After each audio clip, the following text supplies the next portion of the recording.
Olá, meu nome é Erin Gilbert, doutora em física. A coisa foi pra todo lado. A propósito, em cada fenda. É muito difícil de lavar. Dedicamos nossas vidas ao estudo do paranormal. E agora há avistamentos em toda a cidade. Tem pessoas por aí que precisam da nossa ajuda. Holtzman, você é uma engenheira brilhante. Erin, ninguém é melhor do que você em física quântica.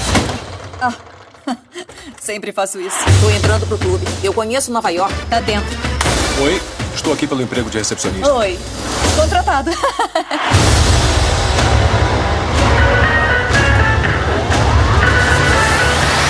Vamos lá. Vamos lá. Você desculpa. falou... Não, vai tudo você, bem. vai Fala você. você primeiro. Alguém tá criando um dispositivo que amplifica a atividade paranormal. Temos que construir alguma coisa para enfrentar esses malditos fantasmas. Podem ligar!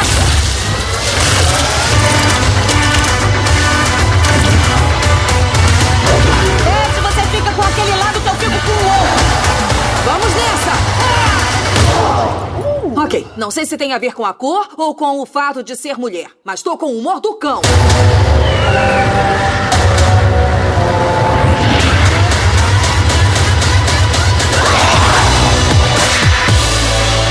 Eu pedi ao Kevin pra desenhar uns logotipos pra gente. Tá vendo como isso pode fazer a gente ficar esquisita? É dos peitos que você não gosta? Posso aumentá-los.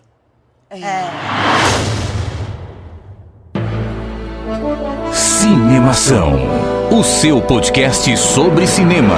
Acesse nosso site cinemação.com. Cinemação.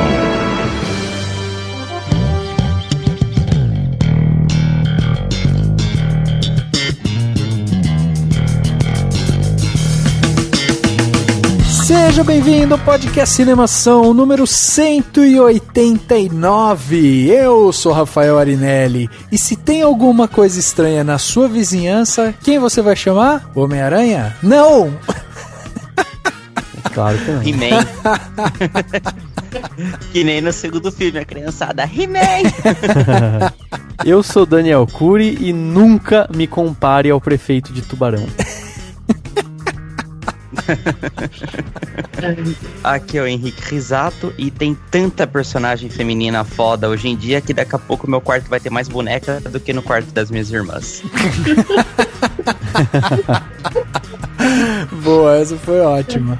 Bom, e hoje tô eu aqui, Daniela Caraçala, e empoderamento importa. É, exatamente. Aí, muito bom. Muito bom. Olha que legal, hoje a gente vai falar sobre um filme que chegou agora recentemente aos cinemas, que é um remake com trajes completamente diferentes, que surfa aí justamente nessa onda de empoderamento, de igualdade, bate justamente nessa tecla, e a gente achou que pra bater esse papo a gente tinha que ter aqui a Daniela, que é uma... Como que é? Viciada em carros, né? É isso? É, viciada em engenheira mecânica. Olha aí! Eu brinquei, eu falei assim, olha, a gente poderia ser uma Ghostbuster brasileira, né? Porque você é só chamar. Então, você tá... Eu falei, é legal que a gente vai falar praticamente com uma Ghostbuster brasileira. É verdade, é verdade. Sonho de criança, hein? Por favor. O Rafa até levantou uma questão que a gente pode discutir, porque será que o filme é um remake, um reboot, ou uma continuação, ou nada disso? Ou nada disso. Será? Disso. O que Dá será? pra discutir Tanto bastante faz, né? sobre isso. Ou tanto ou faz, nada. né? Ah, mas... Não, mas é uma boa. fala, a gente fala. É uma boa discussão. Tipo, whatever. Mas é uma ótima discussão mesmo. E aí a gente vai falar então sobre caça-fantasmas. Ou né? as caça-fantasmas. Ou as Tem gente caça-fantasmas. também é outro problema, né? Podia ter o as caça-fantasmas, mas... Exatamente, tá, mas tá assim, né? Tá Caça-Fantasmas, o filme que chegou agora em julho. Com certeza você que tá escutando a gente, que acompanha já o Cinemação, sabe que a gente vai dar spoilers. Então se você não viu o filme, pula esse podcast. Ou se você tem curiosidade, né, pra saber se é um filme bom, se não é e tal, escute por sua conta e risco. Com certeza não vai ter grandes... Não é aquele filme assim que tipo, nossa, vai ter muito spoiler que vai estragar a minha experiência, né? Também não é assim. Mas é um filme divertido que a gente vai debater aqui sobre várias coisas que o filme traz e tal. Hoje com essa convidada muito especial, a Daniela, que tá aqui pela primeira vez, né, Daniela? Então, queria só que você se apresentasse. Já deu a sua carteirada aqui, né? Que engenheira e tal, então... Mas que mais? Que você faz nesse mundo, nessa internet? O empoderamento importa tanto que a gente tem que dar carteirada, né? Porque é engraçado isso, porque mulher gosta de carro, né? E para caras, muitas vezes pros caras parece que tá no DNA de vocês, né? E já conheci muito cara que não sabia nem onde colocava o óleo pro motor. Olha, né? Tipo eu sou assim. Oi, prazer, Henrique. Eu só sei marca de carro se eu passo atrás dele e leio. Mas enfim, eu sou uma estudante de engenharia mecânica. Legal. Mas desde pequenininha, assim como fã de Caça-Fantasmas, eu sempre gostei muito de escrever e desenhar. Então eu sou uma engenheira com um pezinho lá na literatura, na fantasia, na ficção científica e tudo mais. Putz, que demais, que demais. Bom, tenho certeza que esse papo vai ser muito bom. Fica aí então, escuta essa conversa do começo até o final, vai valer muito a pena. Mas antes da gente falar sobre Caça-Fantasmas, vamos lá pro quadro Repercussão. Agora no Cinemação. Eu começo então. Repercussão. E eu me surpreendi com o filme. Repercutindo o que rolou durante a semana. Repercussão.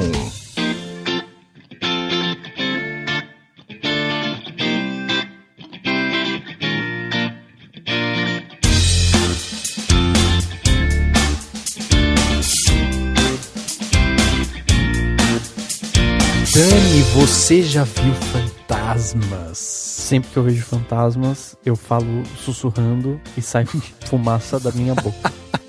Entendi. Entendeu? Mas você nunca viu fantasmas, então? Não, nunca Ou vi só fantasmas. no inverno de Londres? De repente no inverno islandês. Por causa da eles fumacinha, né? têm fantasma. Por causa da fumaça. Sai fumaça da boca e você fala, tem fantasma passando aqui. É, isso aí. Se bem que cara. nesse filme, tipo, sai gosma Se verde. você do fantasma, visse um fantasma, qual que seria a sua reação? A minha seria, tipo, corre muito e sabe, corre. Cara, mas é muito louco, porque se fosse um fantasma que nem o desse filme, sei lá, eu ia sair correndo, mas tipo... Com certeza, cara. Aquela primeira fantasma lá é uma bruxa. Não, mas sei lá, mas acho que dá menos medo do fantasma que sai fumacinha da boca. Né? Não, Então, com certeza. Que sai fumacinha da nossa boca porque o lugar tá frio e tal. Não é que tipo um fantasma... Os fantasmas do Caça-Fantasmas, o cara morre, em seguida ele vira um guerreiro do apocalipse, é assim. Ele não tem mais missão nenhuma de vida, ele não quer ficar assombrando as pessoas, ele quer lutar, ele quer isso, Sim, ele quer sim. ser um guerreiro, né? Só isso. Dani, então, para pessoas que já viram fantasmas, ou que não viram fantasmas, ou que acham que viram fantasmas, como que elas fazem para mandar recado aqui pro Cinemação, contando suas histórias sinistras para que a gente leia no próximo podcast? Se você já viu fantasma, você vai mandar um e-mail pra gente pra dizer se você bateu nele com uma arma bizarra do Ghostbusters ou Sim. se você deu um beijinho ao estilo Demi Moore e Patrick Swayze, né? Você manda um e-mail para contato@cinemação.com ou então acompanha a gente no Facebook, no Twitter, no Instagram e no Snapchat no @cinemação ou sempre cinemacao. Quer ouvir a gente de um jeito um pouquinho diferente? webradiovagalume.com, a web rádio super bacana que exibe o podcast Cinemação toda sexta-feira às 22 horas com reprises aos domingos ao meio-dia. E claro, cinemação.com para ver todas as outras redes sociais, para ver todas as críticas que saem, todos os trailers, todas as novidades que tem pelo site, se você tá ouvindo a gente aí do seu aglutinador de podcasts. E claro, youtube.com/cinemação é o lugar para você assistir coisas da gente, ver os nossos rostos e acompanhar as novidades de vídeos que agora tem YouTube também, né? Então entra no YouTube também. E claro, tá ouvindo a gente no SoundCloud ou no iTunes, clique em curtir, clica nas estrelinhas para dar notinha pra gente, que a gente vai ficar muito feliz.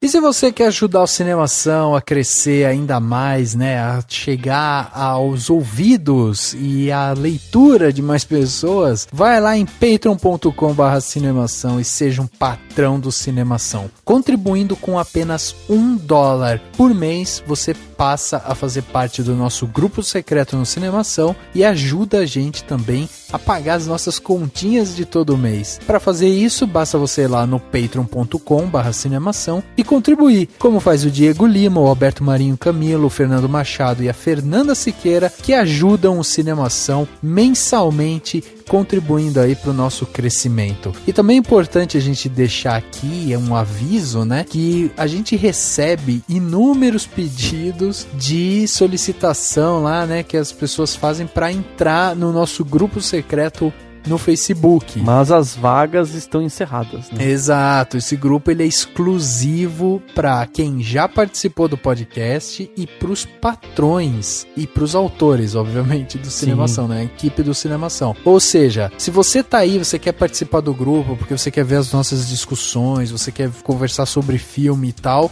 você precisa ajudar com pelo menos $1 para você fazer parte do nosso grupo. Então, tá aí, é uma vantagem, né? Todo mundo que doa ganha alguma coisa. Por isso que o Dani bolou aquela frase: o dinheiro que você dá é o retorno que você sente. A partir de $1 você faz parte do nosso grupo secreto e já tem esse contato mais direto com a gente. Vai lá então, contribui com o Cinemação, ajude o Cinemação. A gente quer chegar ainda no top 100 dos podcasts no Brasil, que a gente ainda não tá lá, mas a gente quer tá lá. Então, pra gente tá lá, você tem que ajudar a gente, cara. Ou com o Patreon, ou dando as curtidas, ou divulgando pros amigos. Dá aquela força pra gente aí, pra que o nosso projeto continue vivo, né? Mas vamos combinar, Rafa, que tem algumas pessoas que estão no grupo que não gravaram com a gente, e que não são autores, mas são as pessoas que foram sortudas e aproveitaram quando o portal estava aberto. Agora ele está fechado. Exatamente. Está fechado. Vai lá então em patreon.com/cinemação e seja um patrão do Cinemação. Dani, mais um recadinho que a gente tem aqui é de uma participação sua, ilustre, em um podcast vizinho aqui, né? Um podcast de pessoas que deixam pra postar depois, não, brincadeira. Eles são os podcastinadores. Você grava, mesmo. Demora um tempo, né? Porque a gente aqui no Cinemação, a gente grava e daqui a pouco tá no ar. Demorou um pouquinho, eu gravei, mas foi muito legal gravar isso. Eu gravei um podcast sobre filmes do Woody Allen. Foi muito legal, cara. Assim, até recebeu o convite do GG, né? O Gustavo Guimarães, que é o host do podcast. Sim. Me chamou pra participar e foi muito legal. E tava lá o Fernando Caruso, né? Que todo mundo conhece, que faz parte da equipe fixa do Podcastinadores. O Elvésio Parente e o Tibério Velasquez, que também fazem parte da equipe. E também participou a Mia Mello, né? Olha aí, a atriz Mia Mello, ela é apresentadora. Apresentadora. Enfim, né? Fez, pra você que não lembra, tenta buscar aí na memória, ela fez aí o filme com o Fábio Porchat, né? Sim, ela tem a série também, né? Lá Exato, ela tá aí em todas, cara. Isso, então, e foi bem legal mesmo. Eu fiquei com fama de fofoqueiro, mas eu não sou tão fofoqueiro, mas tudo bem. Mas ficou engraçado, ficou legal. Então, se você entrar lá no abacaxivoador.com.br, tem o podcast deles. Vai estar também aqui no post do Cinemação o link, né? Isso. Então, ouve e depois diz o que você acha, comenta o que você achou da minha participação, que eu vou gostar muito. Dani, dessa vez as pessoas que saíram do armário e chegaram aqui para conversar com a gente mandaram e-mails. Dessa vez a gente selecionou alguns e-mails aqui que as pessoas mandaram assim de curiosidade, sugestão e tal, pra gente fugir um pouquinho só do papo de podcast, né? Então, por exemplo, a gente recebeu um e-mail recente do Afonso Rodrigues que ele mandou falando o seguinte: boa tarde, pessoal. Vocês fazem uma playlist no Spotify com as músicas que vocês usam nos podcasts? A resposta é não. Na verdade, assim, a gente já quis fazer, sim, só que é difícil você fazer um perfil institucional, né? Assim, de uma marca. Teria que ser no meu, ou no do Rafa, ou no de alguém, pra ser uma lista do Cinemação. Mas acho que é uma boa ideia, vamos trabalhar essa ideia, né? Ou até, né, às vezes quando consegue fechar uma parceria com o próprio Spotify e tal, às vezes eles liberam isso, mas não é o nosso caso, a gente não tem parceria com o Spotify, mas assim, a maioria das músicas que a gente usa aqui, elas são livres, né, então, tipo, você pode encontrar elas em vários lugares, principalmente na biblioteca de áudio do próprio YouTube, tem bastante música lá que a gente também usa, e a gente usa às vezes umas músicas quando o tema é mais, tipo, vamos falar sobre um filme X, aí pega a trilha, alguma coisa assim, né? Mas assim, tem algumas canções que sempre tem, só para as pessoas entenderem, acho que é legal explicar nesse momento. Eu, geralmente, que seleciono as músicas, o Rafa que edita o podcast, pode ser que a música que ele acabe selecionando uma outra, porque realmente tem horas às que vezes não cabe. não encaixa, né? Alguma coisa assim, mas exatamente. A seleção primária é do Dani. Isso, mas eu tendo a escolher covers, que é difícil de achar, né?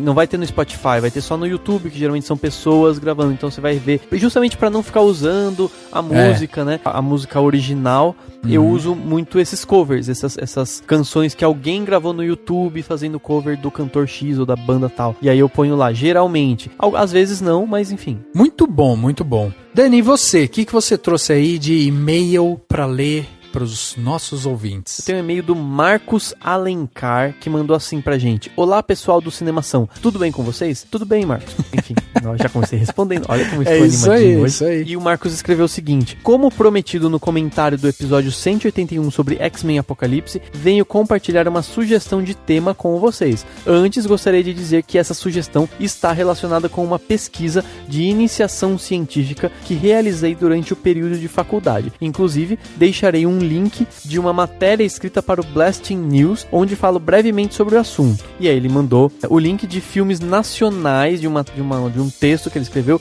sobre filmes nacionais inspirados em quadrinhos. Eu achei muito legal. Muito legal. E ele termina só falando assim: o tema é sobre filmes nacionais inspirados em histórias em quadrinhos, e existe uma lista bem grande de produções nesse sentido. A maioria de pouca qualidade e nem muito conhecida, o que não exclui a possibilidade de abordar um tema como esse pela curiosidade. Bom, vou ficando por aqui, espero que gostem do tema. E aí ele convida a gente para conhecer o Leitura Cast, que é um podcast que ele faz, né, que ele participa, e que é bem bacana porque ele é um podcast bem curtinho, são podcasts de 3 minutos, 5 minutos, bem rapidinhos, legal, com pequenas entrevistas, bate-papos rápidos, então é bem legal. Então fica aí a dica para quem quiser acompanhar o Leitura Cast. E a gente anotou a dica, a gente recebe muita sugestão, né, de tema para podcast. Às vezes, por exemplo, pode ser que a gente não aproveite, não faça um podcast exatamente sobre esse tema, mas pode ser, é muito possível que a gente se inspire ou que a gente faça um podcast que tenha esse tema, entre outros, de repente. Varia muito, depende muito até de com quem a gente vai falar, como a gente vai gravar, depende de muitas coisas, né? Até inclusive de tempo da gente conhecer. A gente não pode fazer um podcast de filmes que a gente não assistiu. Então, às vezes, tem muito disso. Então a gente sempre vai estudando, vai analisando com carinho todas as sugestões e quem sabe um dia. Não, e é muito legal esse tema que ele trouxe, porque muita gente nem sabe que existem filmes brasileiros inspirados em quadrinhos, né? Sim. Às vezes a gente acha que, tipo, os filmes brasileiros são só baseados, sei lá, em folclore, histórias fictícias ali e tal, e eles não são focados essencialmente em quadrinhos, né? E aí é legal, muito bom esse tema, realmente vale a pena a gente dar uma explorada nisso. Ótima dica. E se você aí que está escutando quer também mandar sua dica de podcast, o que você acha legal de ter, manda aí pra gente, né, no contato@cinemação.com, deixa seu comentário aqui no post desse podcast e a gente vai também estudar e vamos já fazendo a agenda 2017. You know what I say? Let's jump ahead. Kevin dabbles in web design. And I asked him to throw together maybe a couple of logos for us. Now's your moment. Pull it out. Oh. Sure. They're like a lawsuit waiting to happen. Here we go. Okay, so, what do you think of that? Oh. Yeah, you do see how this might make us look bad, right? Is it the boobs you don't like? Because I can make them bigger. No, I can see them. Yeah, I can definitely see them. You know what? I think it's not always about the end result. It's about the journey. Well, what about this one? That's one of my favorites. I think you might have made a mistake. I don't think that one's for us. Oh, no, that's for you. No, I just thought the floating hot dog implies that a ghost is holding it. Your work is more cerebral than I expected. Say some more.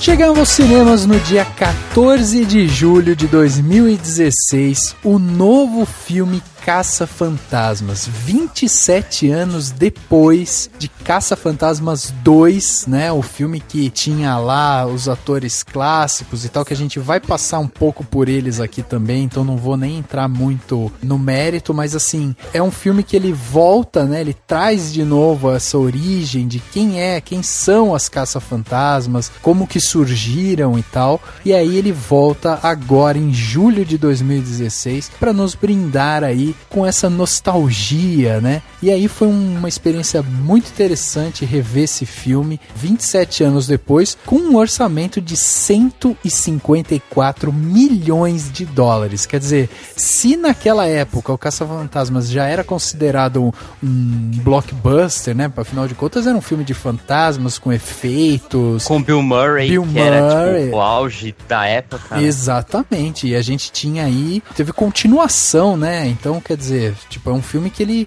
teve sim uma verba bem generosa naquela época. Agora a gente volta com Caça-Fantasmas justamente com uma verba ainda maior na realidade atual, né? Onde sempre esses grandes filmes passam sempre a casa dos 100 milhões de dólares. E Dani, conta pra gente então, quem é que constrói esse filme? Afinal de contas, a gente tá falando aí de 4 protagonistas que já participaram, inclusive, do Saturday Night Live, né? Exatamente. No elenco principal, né, as Caça-Fantasmas são vividas pela Kristen Wiig, a Melissa McCarthy, a Kate McKinnon e a Leslie Jones, que são muito mais famosas por estarem no Saturday Night Live, mas claro que principalmente a Melissa McCarthy, muitos filmes que ela já lançou aqui, né, que a gente conhece. A própria Kristen Wiig, né, também, né? A Kristen Wiig também. Todas elas, mas, assim, principalmente a Melissa e a Kristen Wiig tem alguns filmes um pouco mais conhecidos, né? Uhum. O filme é dirigido pelo Paul Feig, ou Paul Feig, não sei como que pronuncia, acho que é Feig que o pessoal fala, que é justamente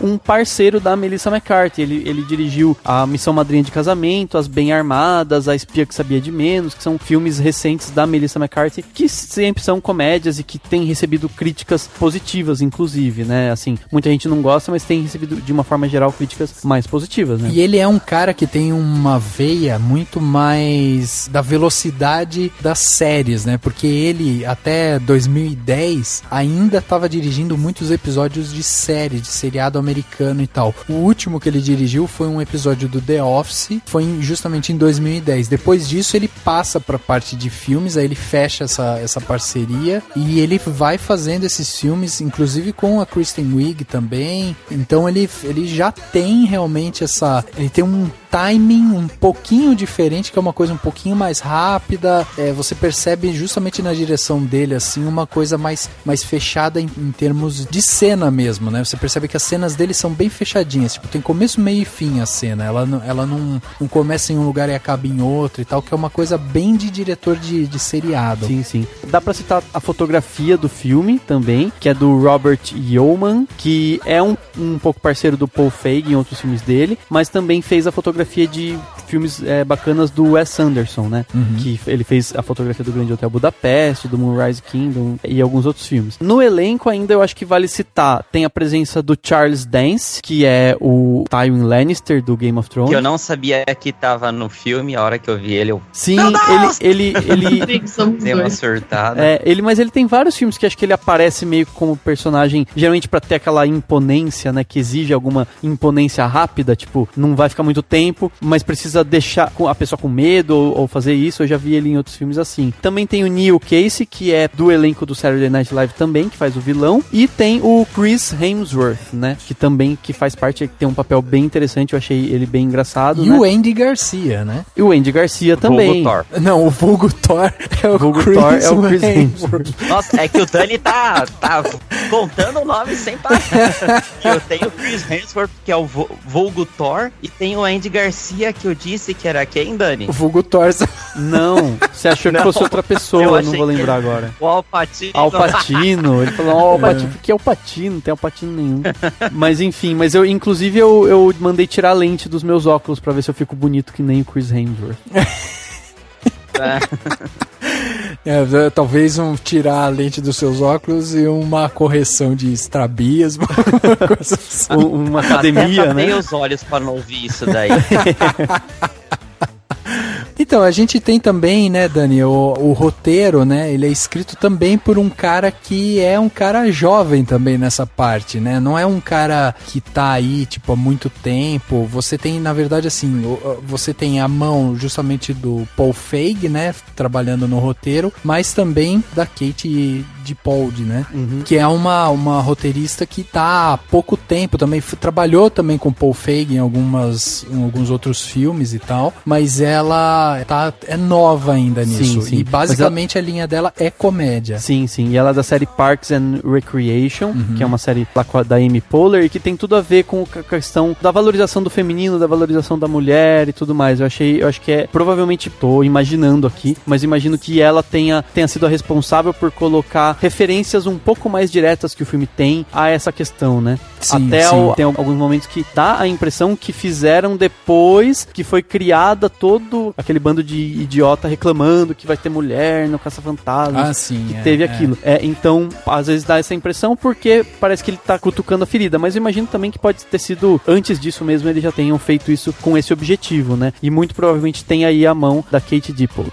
Outra coisa interessante é que o elenco ele é formado por 6 atores que já foram indicados a Oscar. Ou seja, a gente tem aí um peso nessa parte de atuação, quase que um testemunho mesmo, né? Afinal de contas, a gente está falando de um filme que marcou a década de 80. Então, quando eu falo 6, eu tô falando do Bill Murray, do Dan Aykroyd, da Sigourney Weaver, que também aparece rapidamente no final do filme, o próprio Andy Garcia, a Melissa McCarthy e a Kristen Wiig também, que já estiveram lá. Então, tipo, são, assim, figuras que realmente acabam trazendo esse charme a mais, né? Aliás, eu acho interessante a questão de ter a presença, né, dos personagens do primeiro filme, dos primeiros 2 filmes, isso, né? Foi fantástico, porque teve todos, só não teve o Harold Ramis, que já morreu, e o Rick Moranis, que ele já parou de atuar, ele andou doente. Talvez até teve, Henrique, o Harold Ramis lá, só que você não viu.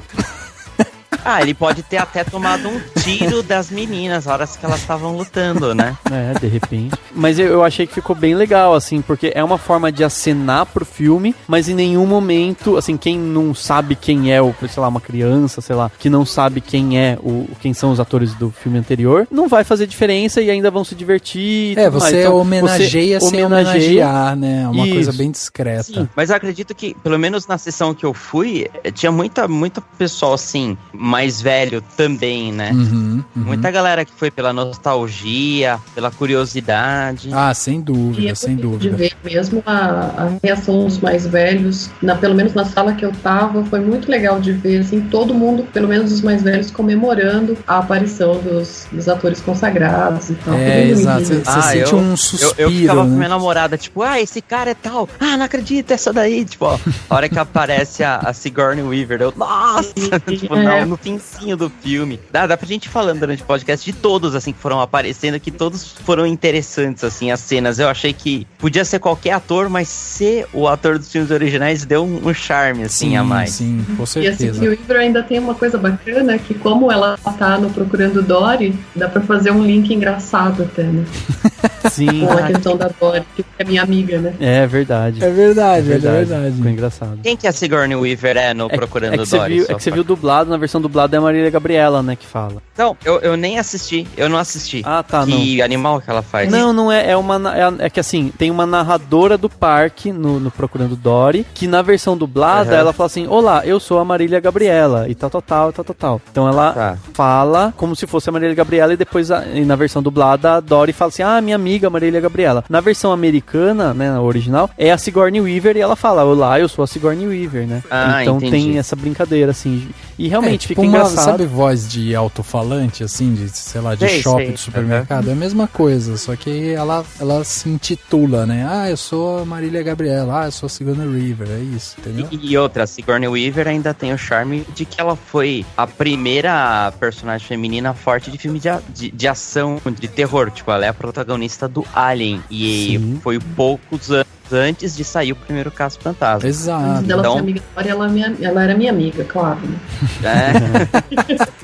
É verdade. Ela quase foi lá pra dar uma benção, né? Agora, Henrique, traz pra gente a sinopse desse filme. Como que ele se reconstruiu agora pra um filme de 27 anos, né? Que a gente teve essa janela aí do último Caça-Fantasmas pra agora. O que a gente vê nesse novo Caça-Fantasmas? O novo Caça-Fantasmas, que não é uma continuação dos dois primeiros, é uma nova linha temporal, mostra a professora universitária Erin Gilbert, que é interpretada pela Kristen Wiig, que tá querendo conseguir a cátedra, né, pra ter a sua vaga vitalícia na universidade, mas ela descobre que um livro que ela escreveu muitos anos atrás com a colega dela, Abby Yates, que é interpretada pela Melissa McCarthy, falando sobre fantasmas, está à venda na internet. E ela vai atrás da Abby pra pedir pra tirar o livro de circulação. Nesse meio tempo, ela também conhece a parceira da Abby, que é a Gillian Holtzman, e elas acabam, sem querer, tendo uma missão,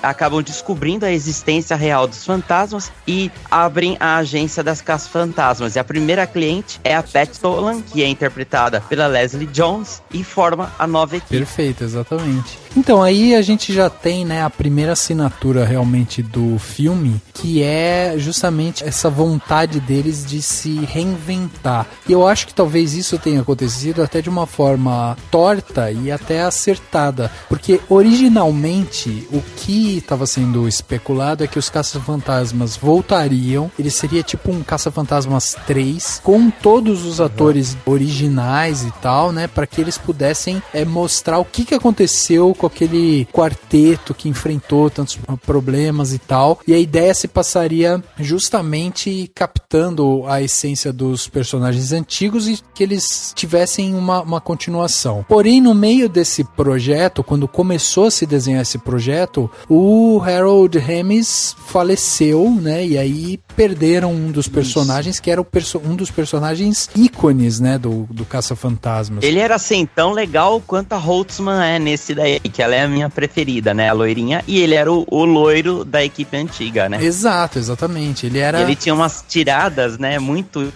o Harold Ramis, ele foi um dos roteiristas, né, dos dois filmes. Exato. Então ele tinha muita sacada, ele tinha muita piada boa. Então, e quando ele faleceu, começou justamente esses boatos, né? O que vai ser do novo filme do Caça-Fantasmas? Porque ele estava escrevendo o novo filme, ele que estava encabeçando o projeto, aí ele falece e aí todo mundo fica a ver navios. E aí surgiu a ideia, não, vamos dar uma repaginada, vamos recontar essa história. E aí já surge a ideia que eu achei mais brilhante ainda, que é justamente, vamos fazer essa história com atrizes, né? Vamos mudar realmente o patamar disso daqui. Vamos aproveitar todo esse discurso de empoderamento e tal e trazer várias atrizes. Já tinha um respaldo, já eram umas atrizes fortes de comédia, que era mais ou menos o que aconteceu lá com eles lá no primeiro filme. Todas eram do Saturday Night Live? Sim, as quatro todas participam, não sei agora com que frequência e tal. E outra, né, o Caça-Fantasma sempre brincou um pouco com essa coisa de etnia também, né? Você tinha o negro, você tinha o cara que era, sei lá, meio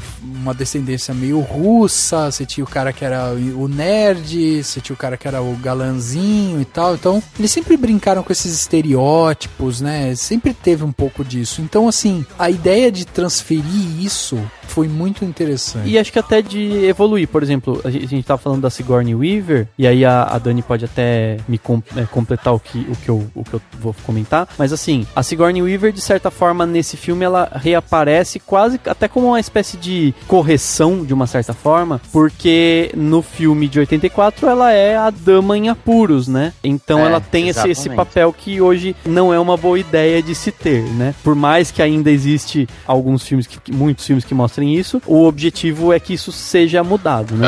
Ghostbusters. Oh, conductors in the metaphysical. Okay, cool. See ya. Hey guys, which one of these makes me look more like a doctor? Who was on the phone? The Stonebrook Theatre. There's a goat on the loose.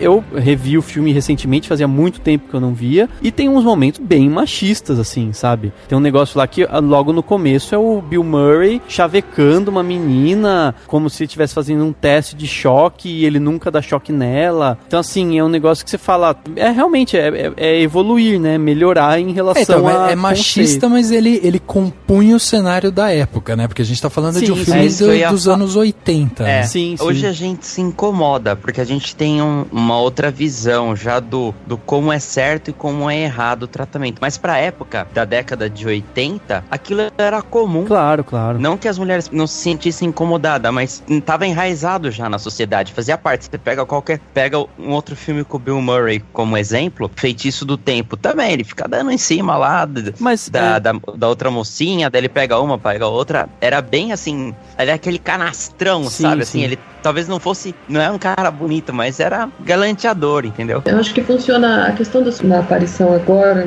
nas Caças Fantasmas, é bem interessante porque é como colocar os atores consagrados, ela também é uma atriz consagrada, e é colocar esses caras e fazer esses ganchos, principalmente com a galera mais velha. Quando a gente vê a Sigourney O'Leary e ela interagindo com as meninas, com as personagens novas e que são principais, e que a gente, naquele momento no filme, a gente já tá super apegado a essas novas personagens, é como se ela estivesse passando bastão. E como a gente já sabe, e quem é fã de cinema já conhece a trajetória de Sigourney Weaver, é muito bonito de ver aquilo de novo. Eu tô usando bastante essa palavra porque esse filme, acho que se resume a isso. É legal de ver aquela passagem porque ela tá passando bastão mesmo. Ela tá falando, olha, eu sou de uma época que não faz mais sentido hoje a linguagem que a gente usava. Não faz mais sentido a minha personagem nesse contexto atual. O que faz sentido são vocês. Então, daqui pra frente é com vocês. É perfeito. Eu achei muito isso, assim. E eu até fiquei espantado. Eu fui ver uns vídeos de entrevistas e, enfim, coisas. E é impressionante a quantidade de pessoas dando dislike nos vídeos, no YouTube, fazendo comentários negativos. Eu acho assim, ok se alguém não gostar do filme, né? Eu particularmente gostei, mas eu entendo uma pessoa que fala assim, é muito bobo, é muito, sabe, assim, é uma comédia que não tem muita explicação. Mas acho que não é o objetivo ter. O primeiro filme não tinha nenhuma. Aliás, o primeiro filme era ainda pior, porque ele... Ainda pior, assim, no sentido de que ele começava do nada, né? Ele começava, ele já era um grupo de... Então ele não situava. E esse tem todo um objetivo de mostrar uma formação mesmo, né? De apresentar os personagens de uma forma um pouco mais completa, né? O problema é que essas críticas, elas saem do âmbito simplesmente cinematográfico e partem justamente pra discussão de gênero, entendeu? Sim, mas é isso que eu tô falando. As pessoas vêm vem dizendo assim, no discurso, dos comentários que eu li, dos comentários negativos que eu li, as pessoas vêm com um discurso assim, porque esse filme é uma porcaria, porque esse filme isso, porque o diretor não viu os filmes anteriores e sei lá o que, ele, né, é impressionante como tá embutido um machismo, assim, que você fala, meu Deus, pra que, se fosse um filme igual, ou até pior em termos de cinema, mas tivesse homens protagonistas, não teria tanta gente rebatendo ele, tanta gente criticando. Isso, sei lá, isso é uma coisa que eu percebo muito claro. Assim. Eu acho que tem uma relação que a gente pode fazer aqui, que eu acho que vai dar até uma esclarecida nisso, porque até conversando antes com o Dani, a gente estava falando justamente que o filme de 84, ele não é tão bom assim, né, e tal, mas assim, a gente precisa só pensar justamente no cenário que ele está incluído, porque ele é um filme de 84, ou seja, metade da década de 80. A gente já tinha visto Guerra nas Estrelas, a gente tinha visto também, por exemplo, outros filmes, né? Por exemplo, o ET de 82, Guerra nas Estrelas era de 80, a gente teve os Goonies também em 85, Indiana Jones, então a gente teve vários filmes. A gente estava vivendo uma época ali, na década de 80, que era justamente um crescimento desses efeitos visuais, né? A gente tinha, por exemplo, um dos grandes filmes da década de 80 é Blade Runner, justamente porque ele traz toda essa inovação visual, toda essa parte tecnológica, ele traz pra tela. O que o Caça-Fantasmas nessa época? Ele é justamente esses efeitos de uma forma muito mais mundana, né? Ele traz o conceito de efeitos, essas coisas pra terra, pro nosso lar, pras nossas ruas e tal. Então isso torna ele um filme interessante para aquela época, porque antes a gente só via essa parte de efeitos e tal de uma forma muito longínqua, né? Tipo, Guerra nas Estrelas tá se passando no espaço, Blade Runner é no futuro. A gente tá falando sempre de situações, de cenários que estão distantes da gente. Então, quando o Caça-Fantasmas vem, e ele vem já com um discurso de comédia, ele traz um discurso de uma coisa muito mais mundana e tal. Então ele tá falando, olha, é possível fazer comédia e é possível fazer na Terra, brincando com esses efeitos práticos, efeitos visuais e tal que a gente tem. Aí ele marca o nome dele pra história. E ele foi um filme, um sucesso inesperado, né? Não se esperava que ele fosse fazer tanto sucesso na época. Exatamente. Eu acho até engraçado falar que o primeiro Caça-Fantasmas é uma comédia perto desse, né? Porque eu acho que esse agora, o novo, ele tem tipo o dobro de piada. Sim, não, sem claro. dúvida. Ele é bem irônico, mas você não dá risada o tempo inteiro. E tem momentos que eu acho que ele flerta com o terror mais do que esse, né? Esse ele é... Exatamente. Ele se coloca como uma comédia desde o princípio. Né? Então, que daí é justamente essa comparação de cenário que eu tô pensando, né? Porque assim, enquanto a gente tinha um filme que ele entra pra um cenário e ele tá trazendo uma evolução muito mais técnica do que uma evolução de linguagem em si, aqui não. Aqui é diferente. Em 2016, a gente precisa de um novo conceito de linguagem, porque o conceito técnico a gente já viu, a gente já sabe que é possível fazer. Ali no filme ele não tem nenhuma estilização nova, não tem nenhum efeito que você olha e fala, caralho, eu nunca tinha visto isso no cinema. Sim. E tal. Ou seja, ele repete uma série de efeitos e tal que pra gente já virou completamente cotidiano. Então ele precisa bater agora justamente no conceito assim de linguagem mesmo, né? Sim, e então, no empoderamento das mulheres. No empoderamento, né? No discurso, justamente as piadas tem um outro timing. Você tá falando de 4 atrizes que participam do Saturday Night Live, que é um palco de comédia super icônico nos Estados Unidos e tal, que é um palco de justamente tiradas rápidas, comédia rápida e tal. A gente tá falando de um diretor que já tem também essa pegada de séries, ou seja, uma coisa, sabe, piadas rápidas, cenas com começo, meio e fim, você não tem, sabe, nenhuma coisa ali que foge. Em termos técnicos, é um filme, tipo, na média pra ruim, entendeu? Agora, em termos de conceito, ele traz coisas novas, e são essas coisas novas que tornam ele marcante para o momento que a gente tá vivendo agora. Mas eu não acho que ele seja de médio pra ruim, não. Não que ele entraria como algo ótimo ou excepcional, mas eu acho que ele é de médio pra bom, na minha opinião. Eu acho que ele funciona pra tudo aquilo que ele se propõe, assim, isso que eu gostei do filme. Sabe, você dá risada, você sente que ele é uma, sabe assim, você fala assim, nossa, é uma bobagem, sabe? Uhum. Aí você vê o filme de 84 e fala, nossa, é uma bobagem. No sentido de, é uma comédia, é uma coisa despretensiosa. Eu achei idiota. Pra excelente o filme. Não, então, mas eu entendo que você pode encontrar algumas falhas do tipo, o vilão é super mal trabalhado. Super mal trabalhado. Mas até aí é uma comédia que não é pra ter nenhum acho vilão. Que ele é caricato, eu acho que é... Se você pegar os dois filmes originais, em muita coisa é feita homenagem, né? Até nessa questão do vilão, é o mesmo tipo de vilão. Quem que eram os vilões daí do primeiro filme? Acaba sendo o personagem do Rick Moranis e da Sigourney Weaver, que eles são possuídos. E o segundo filme, o vilão é aquele cara baixinho lá, que fazia a Ellen McBeal. Então, e esse filme é esse cara também, que é baixinho, branquela, elas até tem uma piada que ela fala, são sempre os branquelos quietinhos, alguma coisa assim.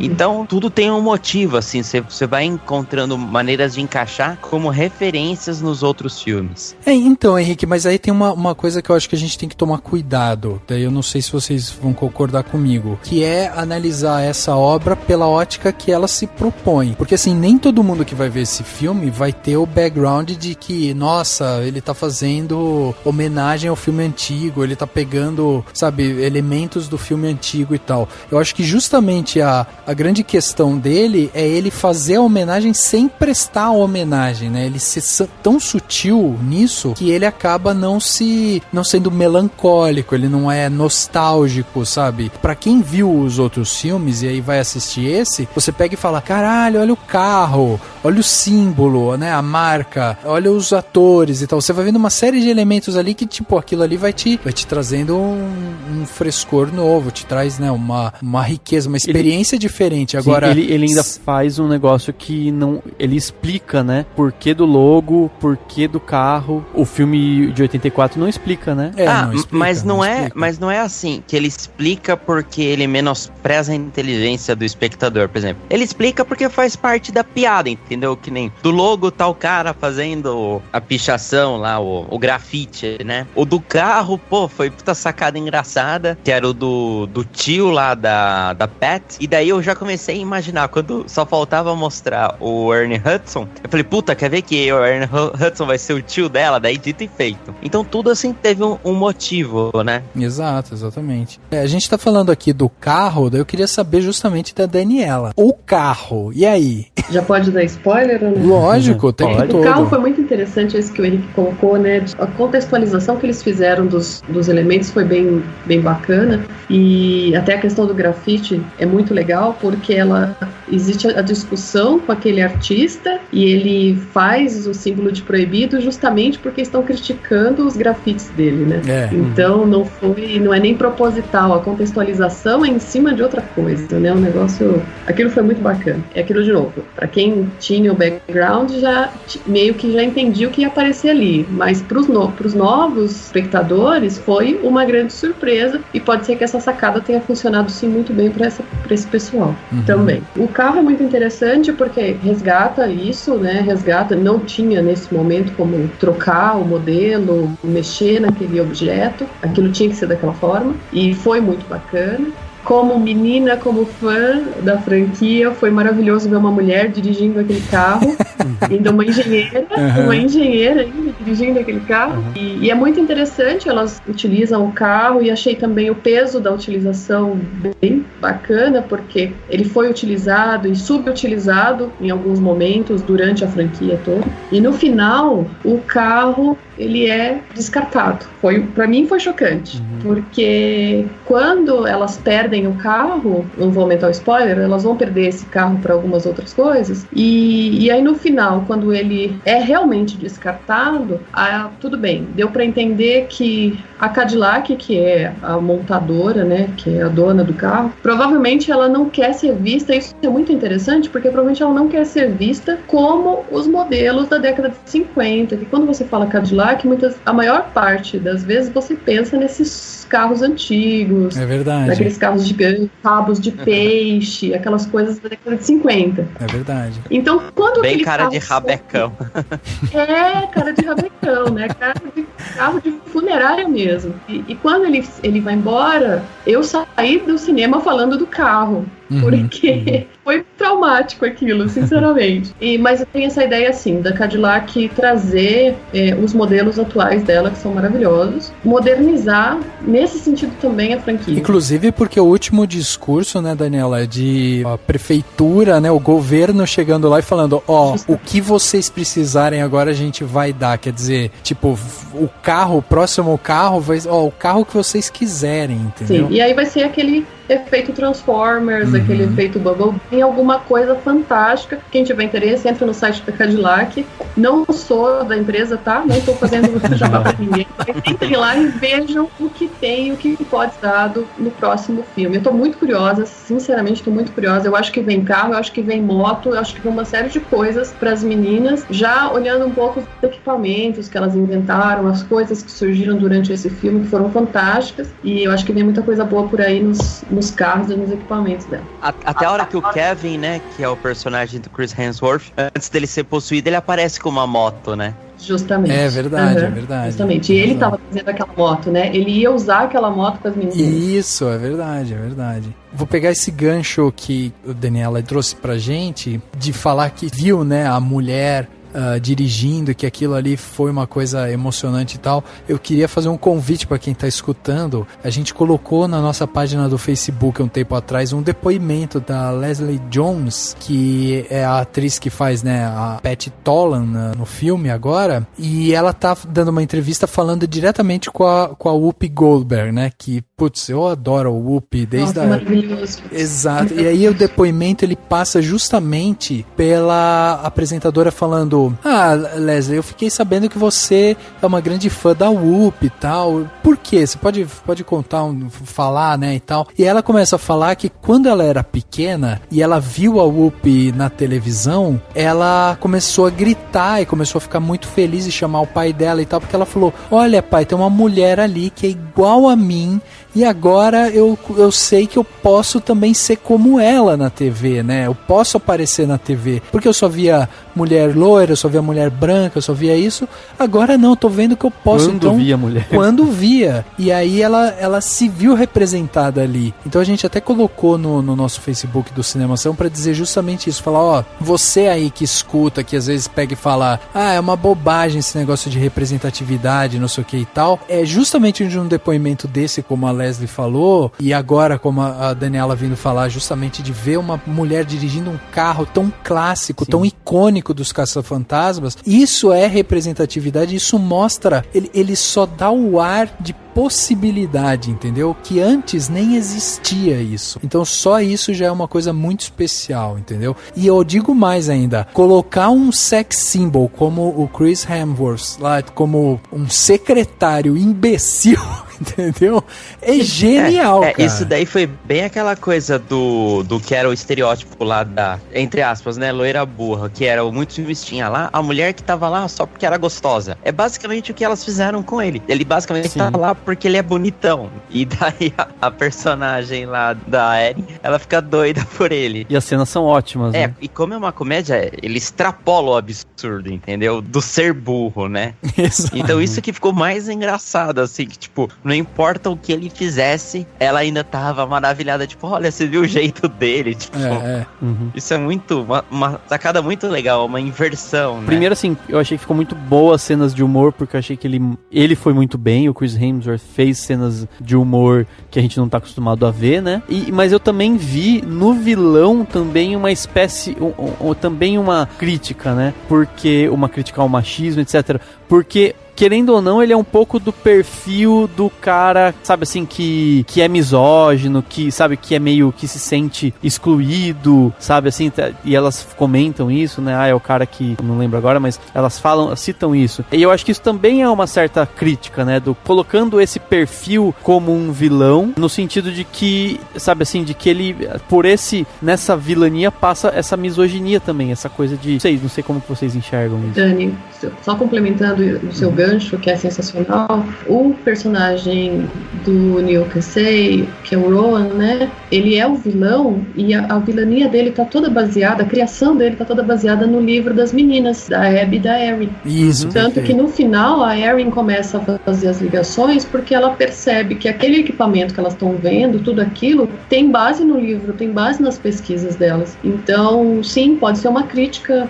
à misoginia, a realmente essa questão de muitos homens não se veem como seres humanos, não veem as mulheres como seres humanos, né? Precisa ser superior ou alguma coisa nesse sentido. Então pode ser uma crítica, sim. Aquilo é muito emblemático no final do filme, é bem bacana. Eles vão perseguir vocês sem parar, seja o que for. Ninguém merece esbarrar naquele horror. Só vocês podem aguentar o tranco. Que ótimo, valeu! Alguém quer levantar os mortos em Nova York e somos as únicas a saber disso. Por que eu tenho que operar um laser experimental? O seu braço é comprido. Fogo! Ferrou.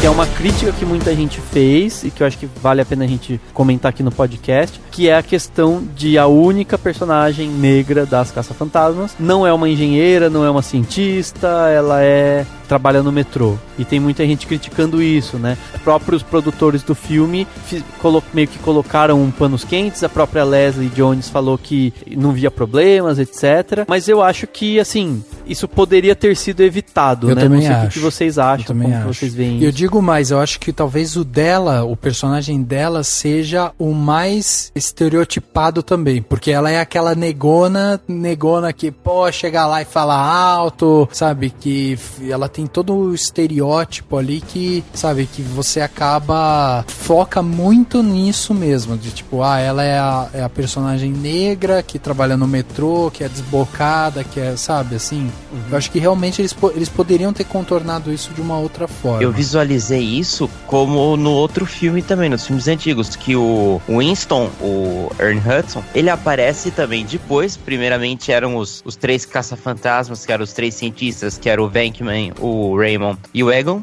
E o Winston, ele aparece depois, que ele acha que ele era mecânico. Isso, então quando eles já se mudam lá pra aquela sede, eu achei que ela ter aparecido depois foi mais ou menos isso. Eles estavam querendo criar paralelos, entendeu? Então era uma equipe e daí apareceu a 4ª personagem. Então, assim, há 2 pontos de vista. Há esse do tipo, uma questão mais preconceituosa ou tentar diminuir o valor dela, ou então mais um referencial aos filmes clássicos. Já que a gente falou dessa questão racial, o que eu li, que eu achei bem um absurdo, foi de alguém desses nossos colegas podcasters que foi em algum cinema e falou que tinha um daqueles encartes grandões que você dá a volta em torno deles e tem a imagem de todos os personagens, e eram das 4 caça-fantasmas e do Kevin. E as pessoas do cinema deixaram a imagem da Pat contra a parede. Então você só via as 3 outras garotas e o Kevin e a personagem negra escondida, entendeu?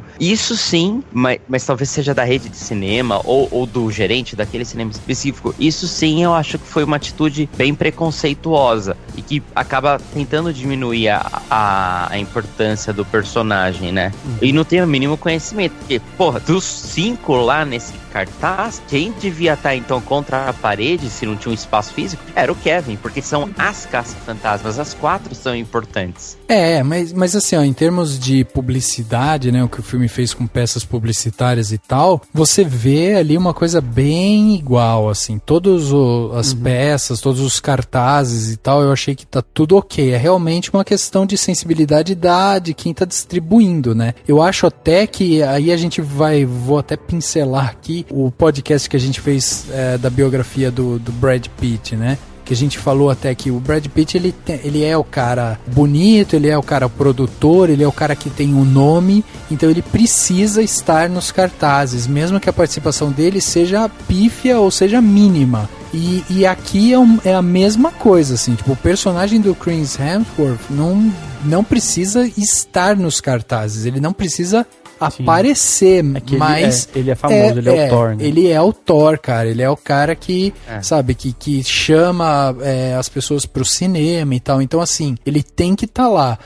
acaba sendo uma coisa de publicidade mesmo. Agora, em outros termos, daí a gente não vê tanto isso, né? E aí a gente vê também na composição das caça-fantasmas, a gente vê, por exemplo, uma atriz que é gordinha, você vê a atriz que é meio nerd ali também, né? Que ela é meio desajustada. Isso foi legal, assim, eu não vi em nenhum momento qualquer tipo de preocupação em que provavelmente eles pensaram nisso e provavelmente as atrizes participaram justamente por isso, mas não há nenhum tipo de sexualização e de nenhum tipo de foco, porque, sei lá, algum produtor machista, sei lá, colocaria, sei lá, uma delas pelo menos como gostosona ou alguma atriz, né, que possa aparecer com uma barriguinha de fora e tal. E não houve isso, né, de fato, eu acho que nesse quesito o filme tá ok. Acho que se a Erin bobeasse, a Holtzman pegava ela ainda.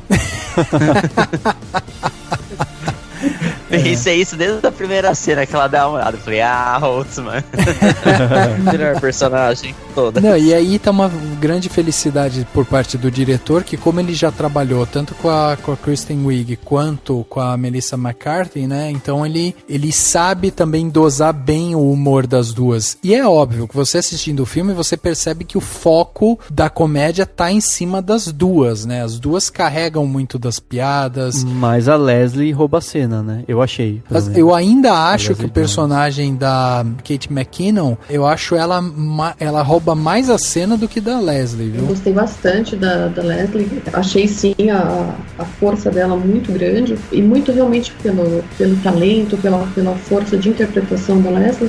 Cenas onde ela atua, onde ela tá ali, foi muito impactante. E deu pra ver, obviamente, por causa do personagem, que ela tá ali inserida pra humanizar aquelas três. Porque se aquelas as três estivessem juntas, elas não iriam pra frente sem esse fator humano que é a Patty ali dentro. Então foi a Patty que organizou aquela galera, as três, que tirou as três do mundinho só ciência, só conhecimento e tudo mais, e trouxe justamente com o caso, né, porque ela tinha vivenciado o caso na linha de metrô, e trouxe as meninas mesmo pro mundo humano. É muito legal de ver aquilo, e quando a Patty salva a Rhodes, né, que ela segura a Rhodes, se a Patty não estivesse ali, a Rhodes teria morrido. Exato, é verdade, exatamente. Faz todo sentido. Não tinha pensado por esse lado, né? Acho que isso, por mais que seja criticável, né, o que todo mundo falou, da questão dela não ser, né, uma cientista e tal, isso realmente dá um peso maior, né? Se a gente olhar por esse viés, acho que a gente tem um peso maior e entende melhor a personagem, né? Não, e tem outra coisa, né? O fato dela trabalhar no metrô, a primeira cena dela é ela tentando interagir com todo mundo.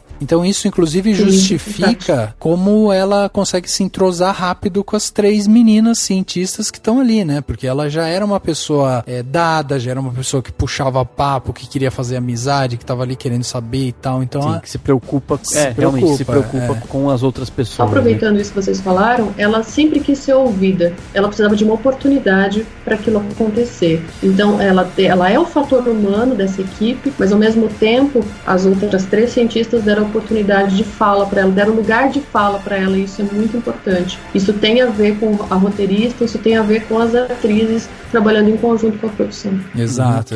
Faz sentido. E essa questão do lugar de fala da Leslie, ela é interessante se a gente pensar também que ela larga o metrô, né, o trabalho dela na primeira oportunidade, e passa a se dedicar completamente ao grupo das Caça-Fantasmas. Tipo, ela entra do tipo... E assim, a forma como isso acontece, dá pra gente até entender com a oportunidade certa, com a oportunidade... Se ela tivesse tido a oportunidade, ela seria tão cientista quanto todas as outras, entendeu? Tão especialista quanto todas as outras.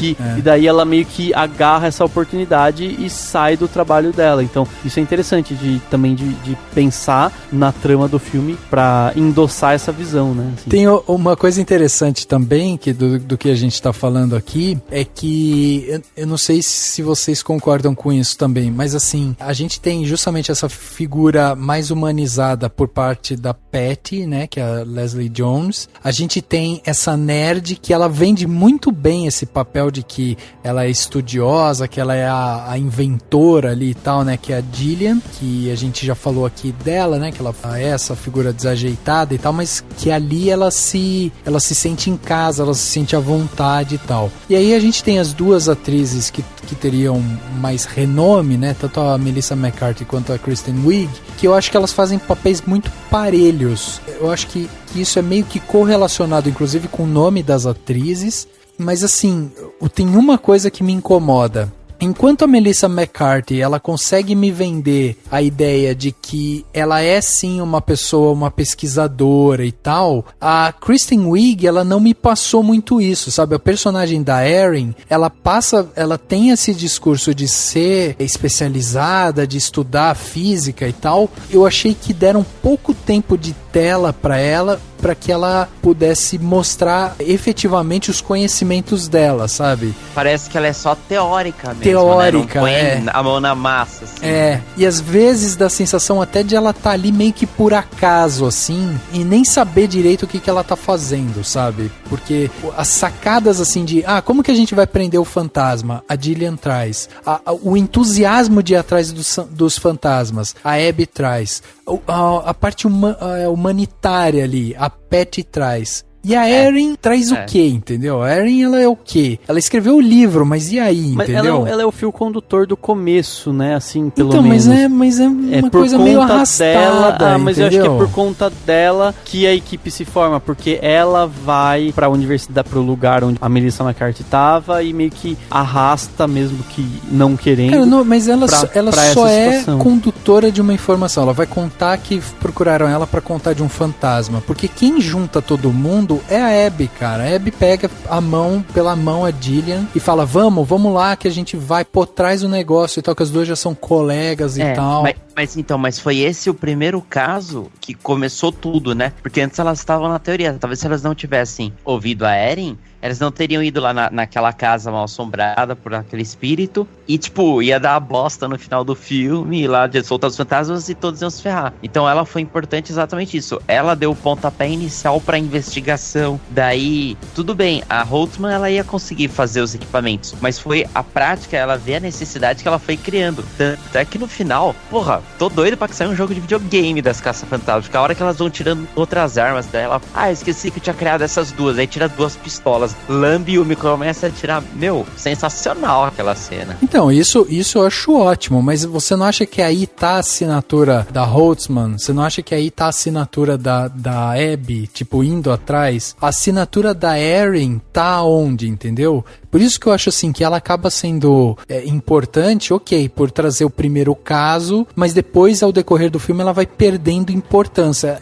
Ela ainda é quem descobre lá o cruzamento das linhas lá, sei lá o que, sabe que aonde vai sair o portal. Mas tudo parece ser muito por acaso, assim. Você não sente nela, tipo, ela é a cientista também, ela é a doutora, ela é aquela pessoa que, tipo, tem a tese, sabe? É a pessoa que, tipo, tem a ideia, a parte cerebral ali por trás, entendeu? Então eu acho que assim, a personagem da Erin, ela vai decaindo ao decorrer do filme. Eu acho que esse é o único problema nas 4, porque as outras 3, elas crescem ou se estabelecem ali com a personalidade de cada uma delas, entendeu? Daniela, me fala outra coisa, o que você achou? A gente falou, já passou um pouco, né, justamente pelo vilão e tal, mas o que você achou justamente daquela composição que é aquele grande problema que ele traz? Porque a figura do vilão, a gente até já falou um pouco aqui, mas eu queria saber mais de você, assim,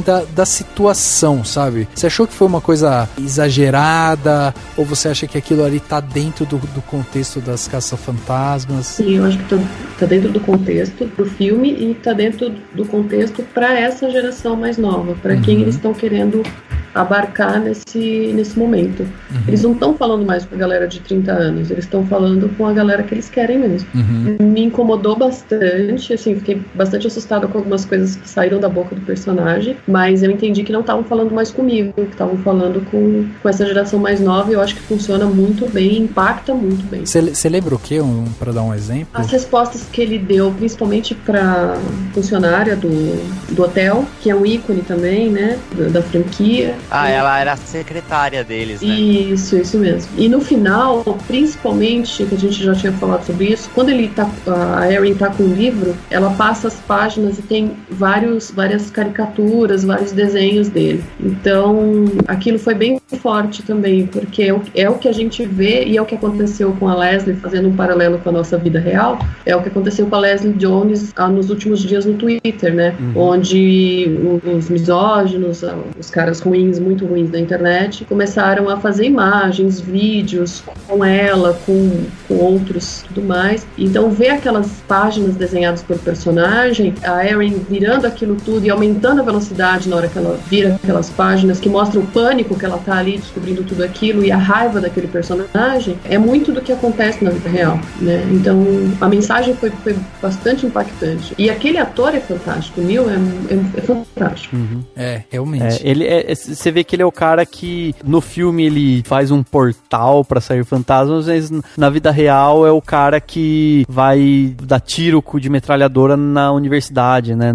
Que tem esses casos nos Estados Unidos, né? Exato. Ou na boate gay, no caso, recentemente, assim. Então, é bem isso mesmo. Acho que, querendo ou não, o filme traz isso de uma forma, claro, que ainda dentro de uma comédia, mas traz isso, né? E eu acho que isso que a Daniela falou também, sobre toda a linguagem tá dentro do contexto, eu acho que isso faz parte mesmo, porque pode ter gente que vai até se incomodar um pouco com como ficou grande, né, o problema. Quer dizer, tem um fantasma gigante andando pela cidade, você tem uma série de outros fantasmas que atacam ela simultaneamente e tal, mas eu acho também que a condição, como isso foi colocado, ele tá muito próximo do que a gente vê realmente hoje, sabe? É aquela história de a gente consegue perceber como eles atualizaram a linguagem técnica, que não é uma novidade, mas é uma atualização. porque você vê realmente, como até o Henrique trouxe, você vê a Holtzman, tipo, usando ferramentas diferentes, eles usando outros tipos de armas e tal, você vai vendo que, tem uma evolução ali, né, que bate justamente nessa geração nova que tá acompanhando o filme agora. Então acho que faz todo sentido também. Vale citar também a cor, que eles abusam da cor verde esmeralda, e de cores, né, que fazem referência tanto ao fantasmas, ao mundo, né, enfim, e também ao perigo, à iminência de que algo vai ser destruído. Isso sempre é usado. Isso é uma coisa muito comum no cinema e essa linguagem eles mantêm. I just want to say what an exciting moment this is. Holtzman, I am beyond impressed. Abby, is that comfortable? It's a lot heavier than I expected, and I'm pretty sure it's compacting my spinal column, but... So you're going to want to plant your feet firm, okay? Bend your knees to compensate for the extra kickback. All right, turning the machine on. Woo! Boy, she's got an impressive purr. All right, so that's the target right there.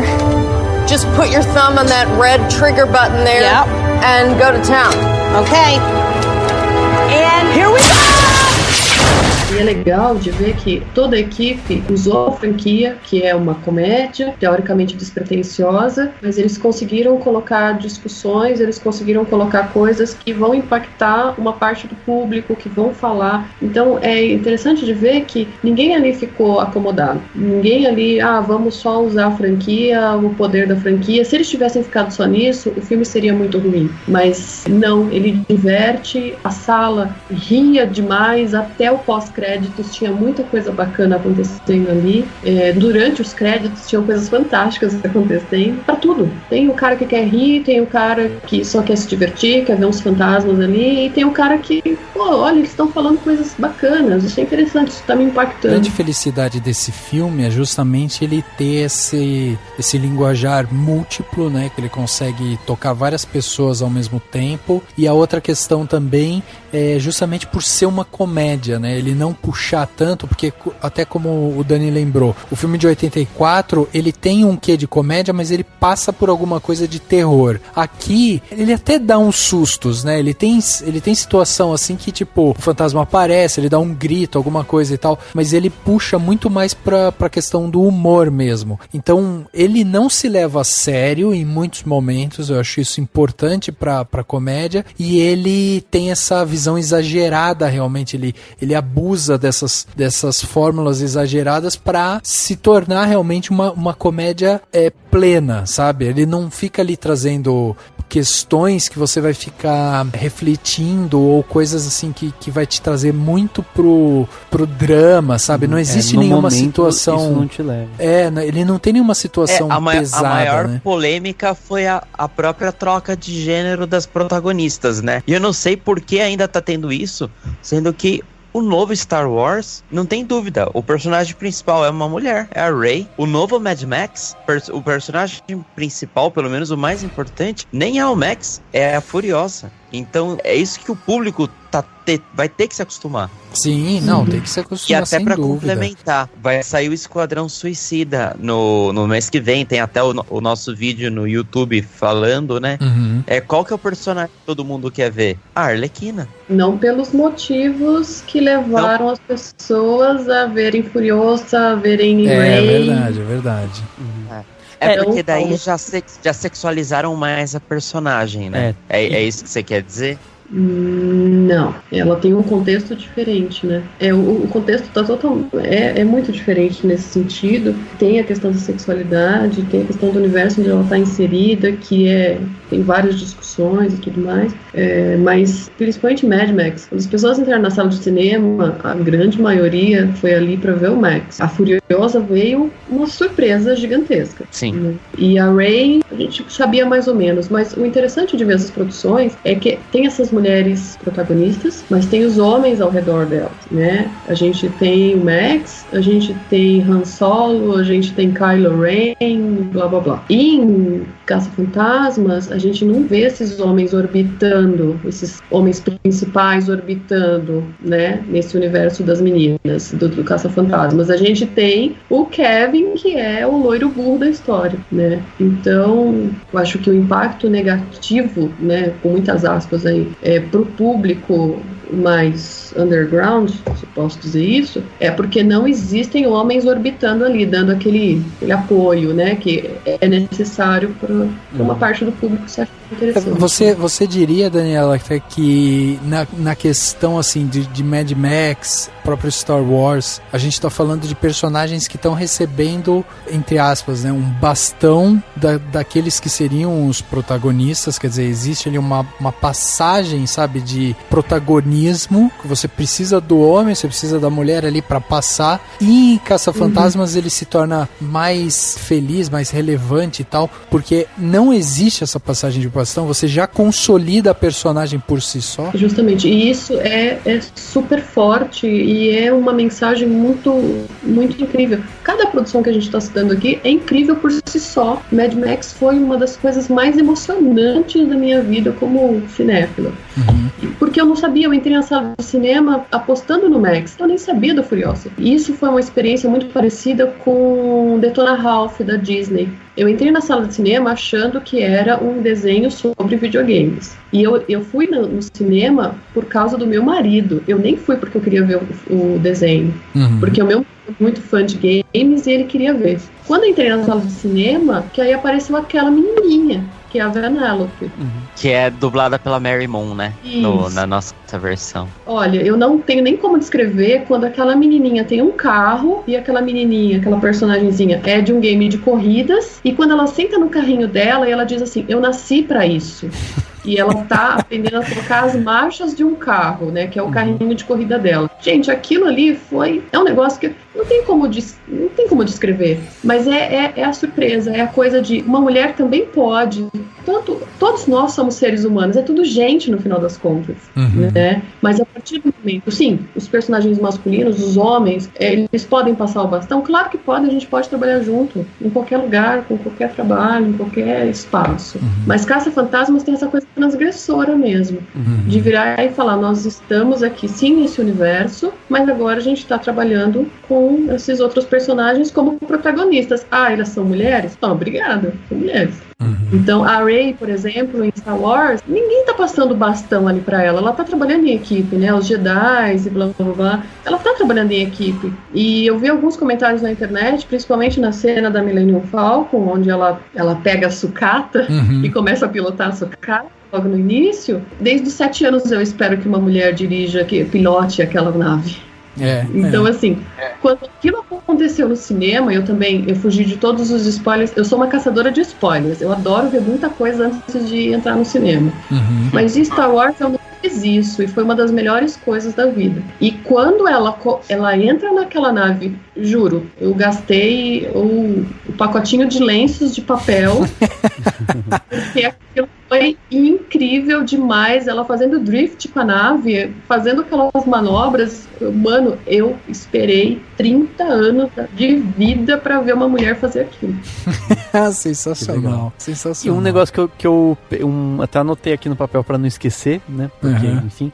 Você diria que, no caso das Caça-Fantasmas, a partir do momento em que o Bill Murray e os outros atores aparecem de forma tão irrelevante, de forma tão rápida, que eles, em vez de passar o bastão, elas tomaram o bastão? Você acha que cabe essa expressão, assim? Elas, em vez de haver uma passagem de bastão, elas simplesmente pegaram e falaram, é nosso, ninguém precisa me passar? Cara, eu acho que não. Aquilo foi assim, nós somos todos iguais, nós somos todos seres humanos. Eu acho que ninguém tava tomando nada de ninguém ali. Foi muito legal de ver aqueles caras, eles estavam passeando na tela, né? Eles deram ali um beijinho, tchau, tchau ali. Muito bonito de ver, de novo eu tô usando essa palavra, deu pra ver que tava todo mundo no mesmo nível. Tava todo mundo se abraçando ali, todo mundo, cara, a gente tá fazendo isso porque é o universo que a gente gosta, que a gente sempre esteve inserido de certa forma. Eu não vi isso, viu? Não vi. Pode ser uma passagem de bastão? Pode. Pode ter funcionado sim pra muita gente. Olha, eles colocaram os caras aqui porque tinham que colocar esses caras aqui. Teve gente que interpretou dessa forma. Mas acho que foi mais nesse sentido, assim, de estamos todos no mesmo universo e o que importa é que somos iguais nesse sentido. A participação deles, eu acho que é tipo a participação do Stan Lee nos filmes, sabe? Sim. Só uma homenagem. Uma coisa, assim, que teria sido mais forçada fosse... tipo assim, se o Bill Murray fosse pai da personagem personagem da Erin. E até por muito tempo eu fiquei pensando, porque ela conta que ela via o fantasma da vizinha e os pais dela não acreditavam nela, né? E daí, aquela hora que ela liberta aquele fantasma que tinha a aparência de um demônio no Bill Murray, ela tava assim muito querendo provar pra ele que existia. Aí eu imaginei, pô, será que ele é o pai dela? E outra coisa também, caso na hora lá da invasão maior lá de Nova York, aparecesse os 3 caça-fantasmas sobreviventes pra ajudar elas, entendeu? Como se eles existissem. Isso seria um passar o bastão forçado. Depois, não, tipo, a hora que aparece o personagem lá do Dan Aykroyd, e ele ainda fala um trecho da música do tipo, Eu Não Tenho Medo de Fantasmas, né? Que todos em algum momento vão falando trechos da música do Who You Gonna Call lá, né? Isso. I'm Afraid No Ghost, que é o nome da música. É assim, simplesmente podia ser qualquer ator, mas é muito engraçado, do tipo, não, eu não vou lá te levar, não sei se era no Harlem ou qual bairro que ela precisava de carona, entendeu? Essas pequenas coisas do tipo, a hora que aparece a Annie Potts, que fazia a Janine também como a recepcionista do hotel, e no finzinho do filme, no último minuto, a Sigourney Weaver aparecer, mostrar que ela é a tutora, né, a quem ensinou tudo pra Holtzman, também é sensacional.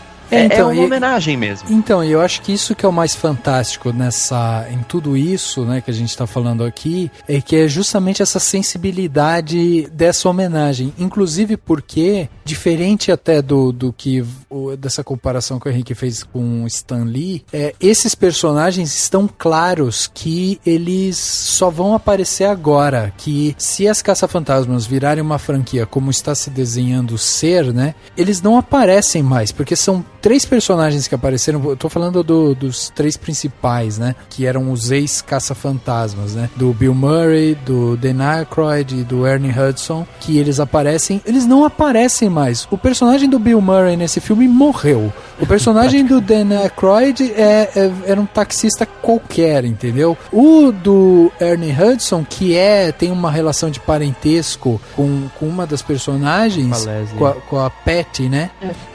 Que é a Leslie Jones, ele não precisa aparecer também, porque como a prefeitura agora tá dando grana pra elas, ela não vai mais precisar do carro do tio, entendeu? Então assim, eles foram simplesmente descartados sem precisar ficar tendo uma coisa melosa ali e tal, ou mesmo nostálgica. Eu acho que essa foi a grande virtude desse filme, de homenagear sem fazer a homenagem em si, de ser uma coisa muito discreta. Eles, colocaram pontualmente, mesmo isso que o Henrique falou, deles falarem letra da música, é tudo contextualizado. Não é que o cara é um maluco que tá em cima de um palanquezinho lá, recitando uma música, entendeu? Sim. É tipo, assim, tem sentido. Ela fala uma coisa e eles respondem outra, tipo, igual, né? Encaixa a letra, e eu acho que por isso tudo faz do filme um reboot, pra mim. Ele não é um remake, porque ele na verdade, ele usa muito pouco, quase nada do roteiro do original, ou da história original. Então ele rebuta mesmo, né? Ele recomeça uma ideia, a ideia de Caça-Fantasmas e ainda apresenta toda a construção, diferente do primeiro filme, que jogava você no meio de uns caras. O que também é interessante, mas eu acho que funcionou muito bem, né, nesse aqui. Eu concordo também, eu acho que se trata de um reboot. E achei que a parte que no final que aparece o monstro gigante, né, o fantasma gigante, foi muito clássico, assim, igual dos outros 2 filmes, né, que aparece o Homem Marshmallow no primeiro, e o segundo eles acabam usando a Estátua da Liberdade pra trazer as boas vibrações, né. Muito aqui, filme anos 80, assim, aparece um monstrão gigante no meio da cidade, tipo Godzilla, que o Rafael adora. É verdade, é verdade. My name is Erin Gilbert, Doctor of Particle Physics. That stuff went everywhere, by the way, in every crack. Very hard to wash off. Daniela, aqui no Cinemação, quando a gente vai encerrar um papo sobre um filme, a gente costuma dar uma nota de 0 a 5. E aí a gente dá essa nota, faz aquelas considerações finais e tal. Eu sempre costumo colocar o convidado por primeiro, só pra sacanear, entendeu? Mas dessa vez eu vou deixar você em segundo, porque como é a primeira participação e tal, né? Então, vou dar essa colher de chá. Sim, tá bom. Obrigada, Rafa. Valeu. Mas vamos começar aqui com o Henrique. Henrique, grande fã de Caça-Fantasmas. E aí me diz, Henrique, de 0 a 5 estrelas, claquetes, quanto que você vai dar para esse novo Caça-Fantasmas que chegou aí para renovar o nosso coração? Eu vou dar 4 claquetes e meia. 4,5, olha aí. Acho que é uma das maiores notas que eu dei pra filmes esse ano. Acho que nem pra filme de super-herói, que eu gosto bastante, eu dei. Mas eu justifico o meu 4,5. Que eu sou muito fã dos 2 filmes originais, eu sou de 85, então eu assisto desde que eu era criancinha, assim, eu cresci assistindo Caça-Fantasmas. Passou até que foi no FX, um dia antes de eu assistir. Os 2 filmes eu assisti em seguida, aí no dia seguinte, tava passando a reprise, eu já tava na metade do 2, eu assisti, dei risada de novo. E eu achei que a essência do filme, que tava bem na minha cabeça, esse novo Caça-Fantasmas, ele manteve. Então eu achei isso muito interessante, como referência e como atualização da história pro nosso tempo. Por exemplo, a hora que aparece a primeira fantasma, cospe aquela gosma verde lá do ectoplasma e vai embora, que a Erin fica gritando assim, fantasmas existem, de repente corta e é a filmagem dela no YouTube e o reitor da universidade assistindo coisas que não tinha nos anos 80. Lógico, e eles teriam que fazer essa piada de outro jeito. E foi perfeita, assim, pra nossa época, entendeu? Uhum. Toda essa questão também que a gente falou da participação dos outros personagens, eu achei super legal, eu achei que todas foram válidas. O único meio ponto que eu acabei tirando é que realmente eu achei que tinha muita piada. E isso não quer dizer que é uma coisa boa. Eu acho que teve algumas piadas, sei lá, desnecessárias e tudo mais, mas eu acho que o resto, assim, a jornada de acompanhar o filme valeu muito a pena. Assim, eu não tava com alta expectativa pra Caça-Fantasmas. Acho que se ouvirem aí os primeiros podcasts que a gente falou, eu falei que eu tava animado pra assistir o Mowgli, pra assistir o Esquadrão Suicida, mas Caça-Fantasmas realmente eu não tava muito animado. Então eu me surpreendi muito, foi acima das expectativas, sem dúvida. E mesmo hoje, às vezes eu lembro de uma outra sacada, assim, as cenas com o Kevin lá, Chris Hemsworth também, todas são hilárias. O negócio do óculos, né, cara, é sensacional, ele não tem a lente. E o do médico, óculos, com qual foto me parece mais? Eu pareço mais com um médico, ele com um saxofone.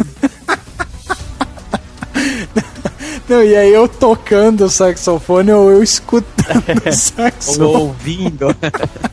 E eu achei que o pessoal que fez a parte de legenda e dublagem deve ter tido trabalho, porque, por exemplo, na hora que ele fala o trocadilho lá do My Cat, mas era Mike Hat, o nome do gato, e não My Cat.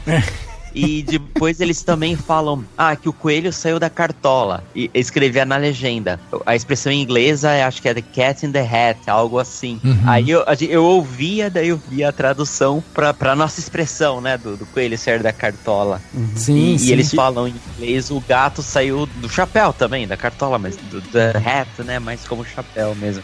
Então tudo isso, essas sacadinhas, essa parte da legenda eu achei bem interessante, esses trocadilhos não se perdeu, né, provavelmente pra quem assistiu a versão dublada, eu assisti a legendada, mas também não sofreu muito, não perdeu as piadas. Então eu achei que, assim, os 2 filmes antigos eu classificaria como aventura / comédia. E esse não, é comédia. Eu achei assim, ele tem sim algumas cenas aventurescas, mas é uma comédia, cara. Tinha um cara na minha frente que ele chorava de rir às 2 horas, ele não parou de rir.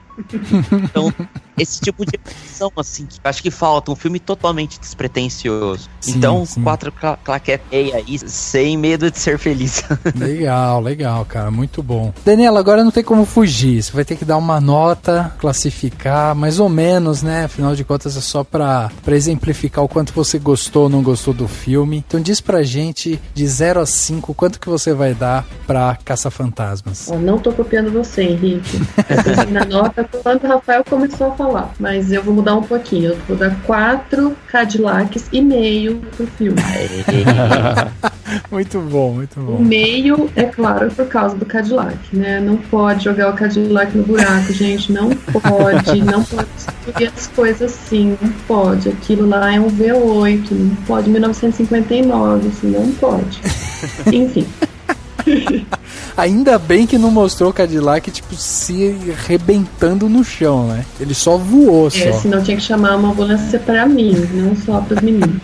Mas, enfim, realmente aquilo foi doloroso. É muito difícil. O meio, o filme foi fantástico. Eu não esperava muito. Acho que começou a cair a ficha quando eu vi o cinema todo decorado por causa do pré-estreia. Eu falei, gente, olha, eu acho que caiu ali mesmo a ficha. Nossa, olha, são mulheres, caramba, é mesmo. Que legal, vamos ver. E a cena da Erin na universidade ali e tal, sendo insegura, com todas aquelas fórmulas na lousa ali, anotadas e tal, mas mesmo assim, tentando se enxergar na sociedade, alguma coisa nesse sentido assim. Acho que dali pra frente foi bem interessante toda a trajetória dela, e eu acho que foi um exemplo bacana, assim, do quanto a gente tem que lutar, mesmo a gente querendo ser aquilo, trabalhar com coisas ditas de homens, mas a gente quer também estar nesse espaço, que ele foi bem importante. E o filme em si ser essa coisa bacana, assim, cheio... A gente riu o tempo todo, aquelas 2 horas não fizeram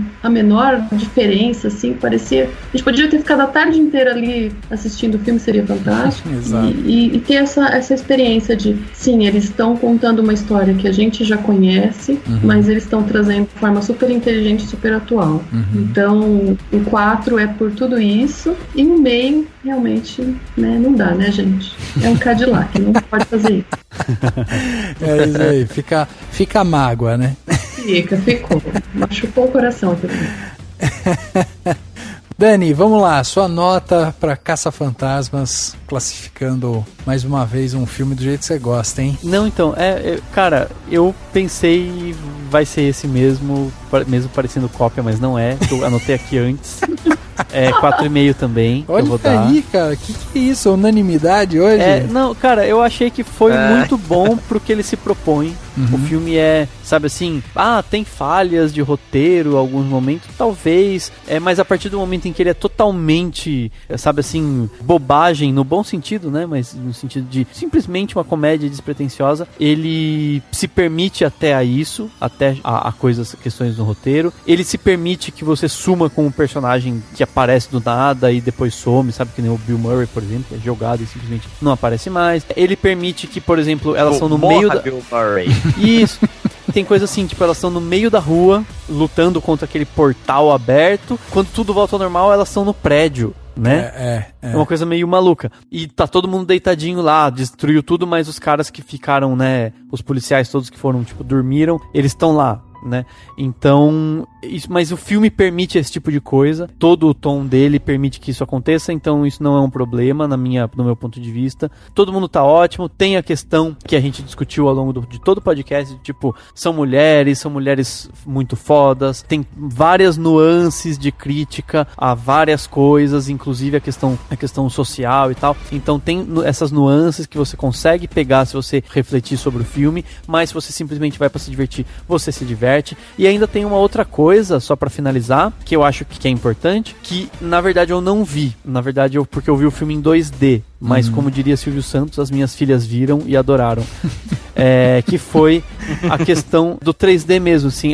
Todo mundo falou, o 3D do filme tá muito bom. Por quê? Porque eles colocaram tarja em cima e embaixo para dar a ilusão de fim da tela, e a partir do momento que você faz isso, tudo que é projetado para fora aparece mais ainda para fora. Olha, porque, fantástico. Né, tudo que aparece para fora dá essa impressão. Então, quer dizer, foi uma sacada muito boa, que eu acredito que tenha sido uma novidade para essa onda de 3D, não sei se tem algum outro filme que fez isso, mas a partir do momento que ele faz, ele se aproveita da técnica do 3D para fazer algo que dê vantagem, diferente de outros filmes de 3D que saem em 3D, que o 3D não faz a mínima diferença. Então, eu até fiquei com vontade de ver de novo o filme, pretendo ver de novo em 3D para ver se eu consigo aproveitar essa parte, mas de qualquer forma, por tudo isso, é 4,5. Muito bom, muito bom. Bom, eu aqui vou dar minha nota, e a nota que eu vou dar é 4,5. Não, mentira! É mentira!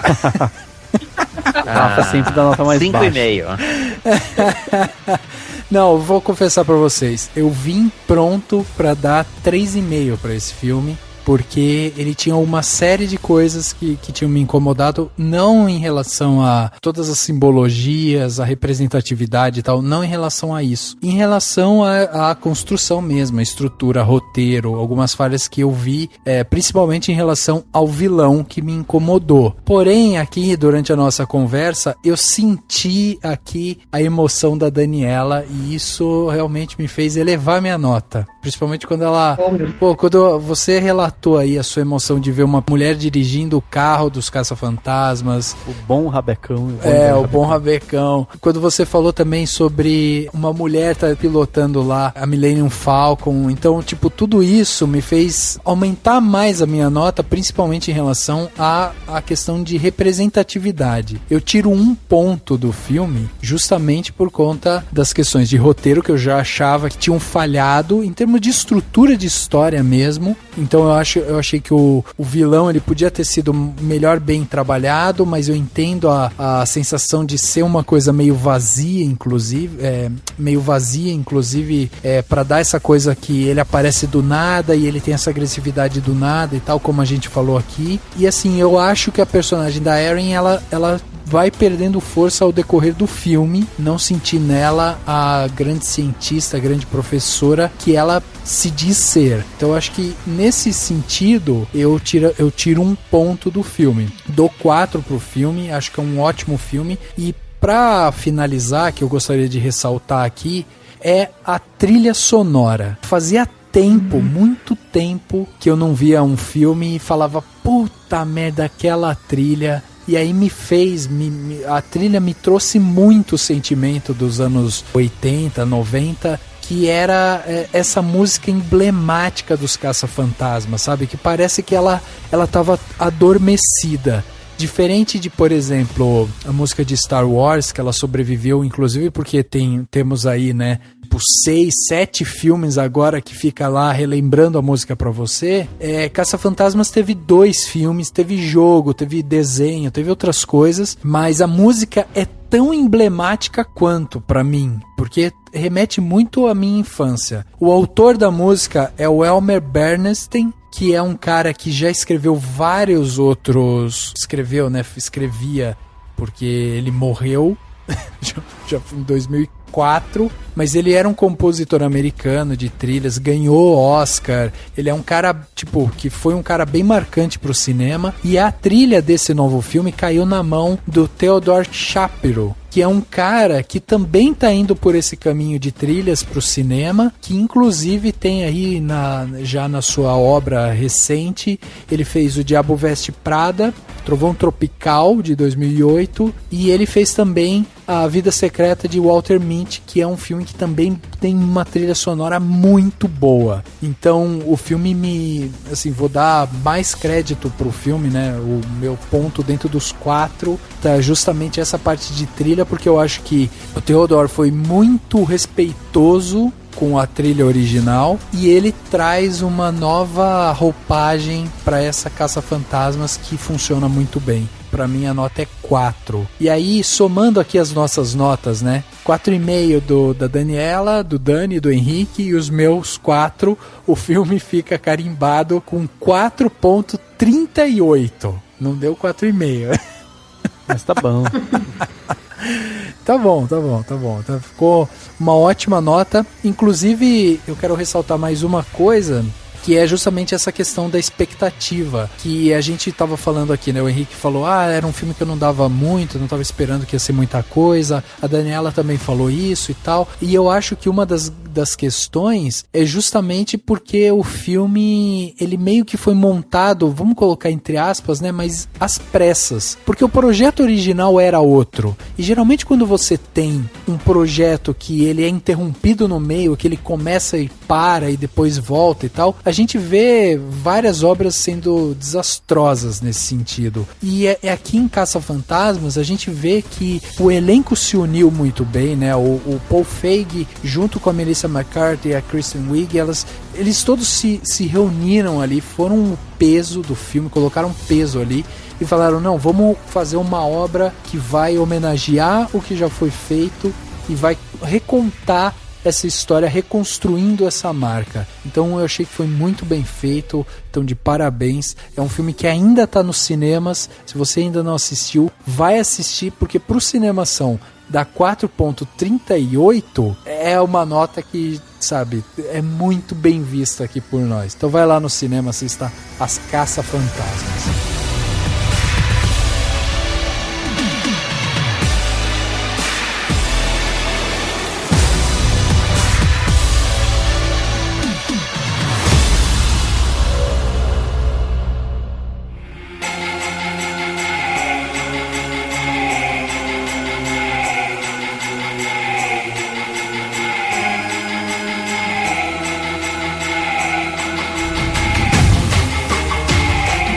Chegando ao final de mais um podcast, agora o podcast Cinemação número 189. Falamos aqui com toda a alegria no coração que a gente teve com As Caça-Fantasmas, esse novo filme que chegou agora. Muita felicidade que a gente foi ver, saímos todos muito satisfeitos e tivemos aqui para esse bate-papo a presença da Daniela Karazawa. É Karazawa, né? Não tem nenhuma entonação diferente, nada, né? Não, certo. Então tá ótimo. Daniela, passa pra gente quais são os seus meios de contato, o que a galera quiser entrar em contato com você, ver seu trabalho, discutir Caça-Fantasmas e por que destruir o carro. Como que eles fazem para entrar em contato com você? Por onde que eles te encontram? Para falar de Cadillac e outras montadoras, vocês me encontram no Twitter como Princess F1. Princess de princesa mesmo, F de faca, 1 numeral mesmo. É a minha conta que eu falo de carros, falo de cinema, falo de quadrinhos, mas mais de carros. Legal, legal. Tem uma outra face também, né? E quem quiser ver um pouquinho do meu trabalho como quadrinista, como editora, aí tem um Facebook, que é facebook.com/Revista Inverno. É um projeto que saiu essa semana, um pouquinho na semana passada. Essa semana foi a versão bilíngue, português e inglês, e eu tô com um grupo fantástico e a gente organizou uma revista que é o primeiro volume e a gente espera que seja edições anuais, trazendo quadrinistas femininas brasileiras aqui no Brasil ou no exterior. É revista Inverno ou Inferno? Inverna. Ah, Inverna. Em feminino. Ah, Inverna. legal, show de bola. Muito bom. Legal, tá vendo, Henrique? Mais uma pra você acompanhar. Já, vou tá caçando aqui. Daniela, muito obrigado pela sua presença aqui com a gente. Muito bom esse papo que a gente teve. Gostamos muito da sua participação e certamente estaremos com você em breve aí para outras discussões filosóficas e de filmes e tudo mais. Obrigada, Rafa. Obrigada, meninos. Foi uma super experiência maravilhosa. Adorei estar com vocês. Espero os novos convites. Se for para falar de carro, for para falar de filosofia, tamo junto. Valeu. Henriquinho, obrigado também pela participação em mais um podcast. Valeu, Rafa, Dani. E até o próximo, hein? Isso aí, valeu, Rafa, valeu, Dani, valeu, Henrique, valeu todo mundo. E é isso aí, vamos na expectativa de, quem sabe daqui a 1 ou 2 anos, ter mais um Caça-Fantasmas com um artigo na frente de preferência, né? É isso aí, até semana que vem. O podcast Cinemação número 189 fica por aqui e a gente se vê no próximo.